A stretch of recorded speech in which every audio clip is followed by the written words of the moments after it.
नमस्कार दोस्तों, स्वागत है आपका अपने YouTube चैनल में। जय माता दी। आज हम बात करेंगे श्री दुर्गा सप्तशी पाठ अध्याय 11 का। तो चलिए शुरू करते हैं। तदंतर ऋषि ने कहा, देवी द्वारा शुंभ वध होने पर इंद्रादि देवों ने अग्निदेव को आगे करके कात्यायनी देवी की स्तुति करना प्रारंभ किया। देवताओं के सफल मनोरथ होने से उनका मुखमंडल चमक रहा था और प्रकाश से दसों दिशाएं उद्भासित हो रही थी। इसके बाद देवताओं ने कहा, शरणागत की पीड़ा विनाशिनी देवी, आप हमारे ऊपर प्रसन्न होइए। संपूर्ण विश्व की जननी प्रसन्न हो।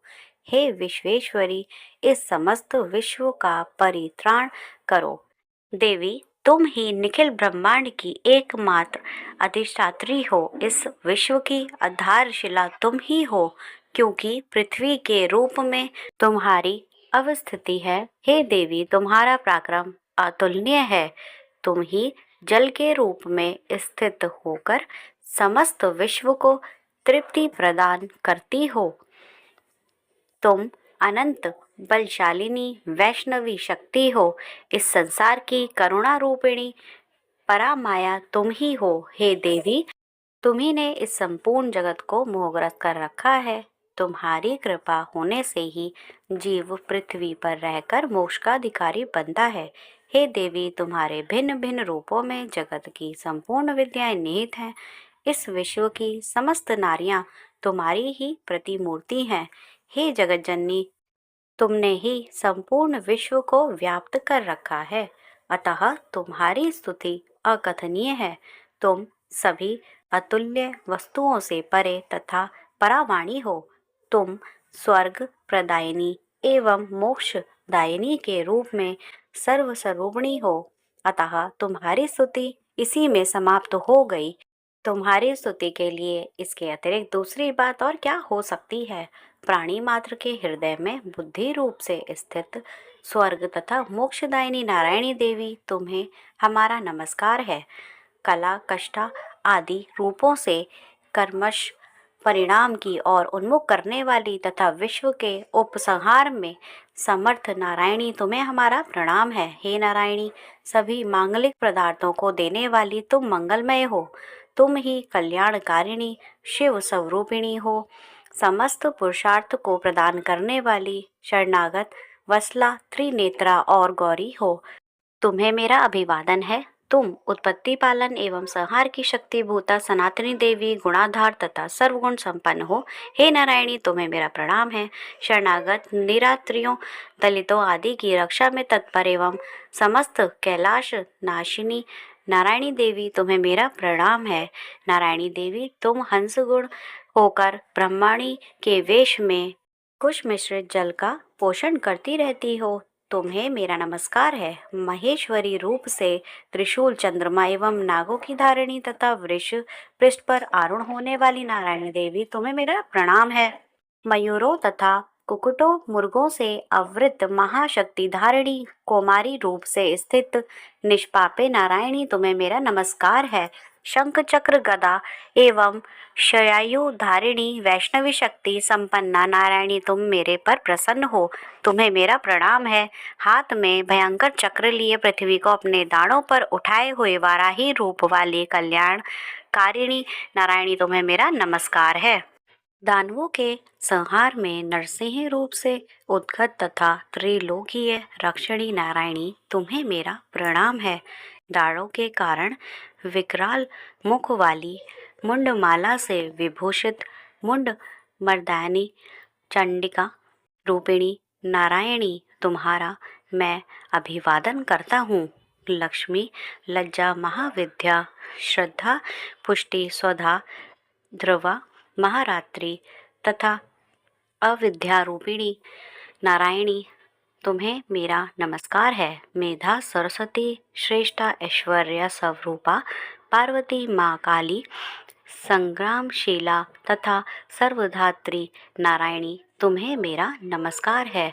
सर्वपुरा, सर्वेश्वरी, सर्वशक्ति संपन्ना दिव्य रूपा दुर्गे देवी, आप हमारी सभी भितियों से रक्षण करें। तुम्हें मैं प्रणाम करता हूँ।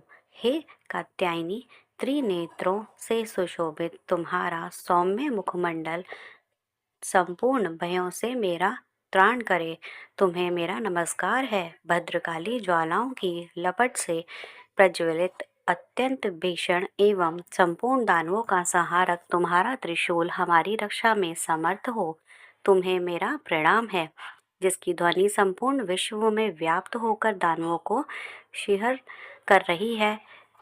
तुम्हारा घंटा हम लोगों का समस्त पापों से उसी प्रकार त्रास करे जिस प्रकार माँ अशुभ कर्मों से अपने पुत्रों की रक्षा करती है। हे चंडिके, दानवों के वसा चर्बी एवं रक्त रंजित तुम्हारे हाथों में शोभा पाने वाला खड्ग हमारा त्रास करे। तुम्हें मेरा प्रणाम है। हे देवी, तुम्हारी प्रसन्नता से भी समस्त व्याधियों का शमन होता है। कुपित होने पर मनोरथ का नाश होता है। जो लोग तुम्हारे शरणापन्न हैं उन पर कभी विपत्ति के बादल नहीं मंडराते। तुम्हारा शरणागत प्राणी अन्यों का आश्रयदाता हो जाता है। हे देवी अंबिके, तुमने अपने स्वरूप को विभिन्न भागों में विभक्त करके इन विधर्मी दैत्यों का वध किया है। तुम्हारे अतिरिक्त दूसरा इस प्रकार कौन कर सकता है? विद्याओं में ज्ञान को और उदित करने वाले शास्त्रों तथा वेदों में केवल तुम्हारा ही वर्णन है, किसी अन्य का नहीं। अज्ञानी रूपी अंधकारवत से ममता रूपी ग्रत में इस विश्व को भ्रमित करने वाली तुम्हारी शक्ति के अतिरिक्त कोई अन्य शक्ति नहीं है। जहाँ पर राक्षस, भयंकर विषक शत्रु तथा लुटेरों का गिरोह एवं दाग हो, वहाँ तथा समुद्र के मध्य में साथ रहकर उन सतत ही विश्व का कल्याण करती रही हो। हे विश्वेश्वरी, तुम विश्व की पालन कर्जी, विश्व रूपा और संपूर्ण विश्व की धारित तुम हो। तुम भगवान विश्वेश्वर के लिए भी सतुल्य हो। जो लोग भक्तिपूर्वक तुम्हारी वंदना करते हैं वे विश्व के शरणागत बन जाते हैं। हे देवी, प्रसन्न हो। जिस प्रकार तुमने असुरों का संहार करके शीघ्र ही हम लोगों को भय मुक्त किया है, उसी प्रकार से हमें सदैव शत्रु भय से रहित दिलाती रहो। आप समस्त जगत के महाताप का विनाश करें। उत्पात एवं पापों के फलस्वरूप उत्पन्न होने वाली महामारी आदि उपद्रवों को शीघ्र ही दूर करें। विश्व की पीड़ा निवारिणी देवी, हम सब तुम्हारे चरणों में नमन करते हैं। हमारे ऊपर प्रसन्न हो। त्रैलोकीय वासियों की आराध्या परमेश्वरी, सब लोगों को वर प्रदान करो। तब देवी ने कहा, देवों, मैं वरदान देने के लिए तैयार हूँ। तुम अपना इच्छित वर मुझसे मांग लो। संसार के लिए मंगलकारी वरदान मैं अवश्य ही दूंगी। देवताओं ने कहा, हे सर्वेश्वरी, तुम इसी तरह त्रिलोक्य की बाधाओं का निवारण करती रहो और हमारे शत्रुओं का नाश करो। इतना सुनकर देवी ने कहा, देवों, वैवस्वत मनवंतर के 28वें युग में शुंभ निशुंभ नामक 2 अन्य दानवों का प्रकटय होगा।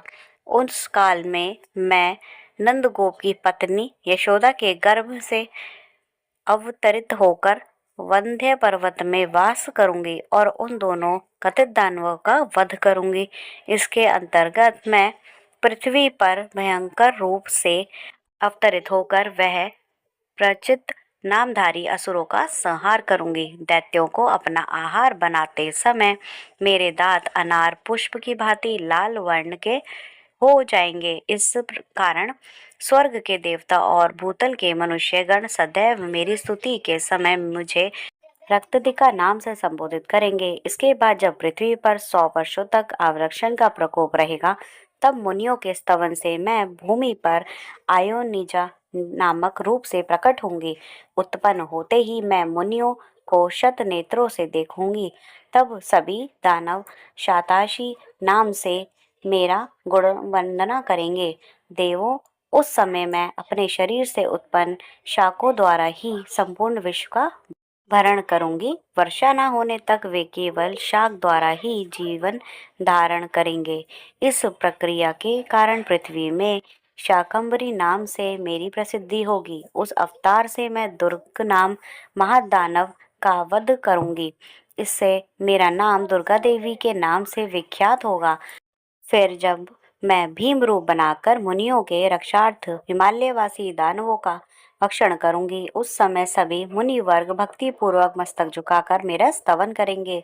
उस समय मेरा नाम भीमा देवी के नाम से विशुद्ध होगा। इसके बाद जब अरुण नामक असुर त्रैलोकी में उपद्रव करेगा, तब मैं लोकशार्थ तापद असंख्य भ्रामरों के वेश में उनका विनाश करूंगी। उस समय सभी लोग मुझे भ्रामरी नाम से संबोधित करेंगे। इसी प्रकार मैं सदा ही आसुरी उत्पाद होने पर अवतार धारण कर शत्रुओं का संहार करूंगी। तो बोलिए जय माता दी। तो दोस्तों, अगर आपको ये अध्याय पसंद आया हो तो हमारे चैनल को लाइक शेयर करना ना भूलें। तो मिलते हैं कल नए अध्याय के साथ। अगर आपको वीडियो पसंद आए तो हमारे चैनल को सब्सक्राइब ज़रूर करें और हमारा वीडियो देखने के लिए आप सभी का बहुत बहुत धन्यवाद।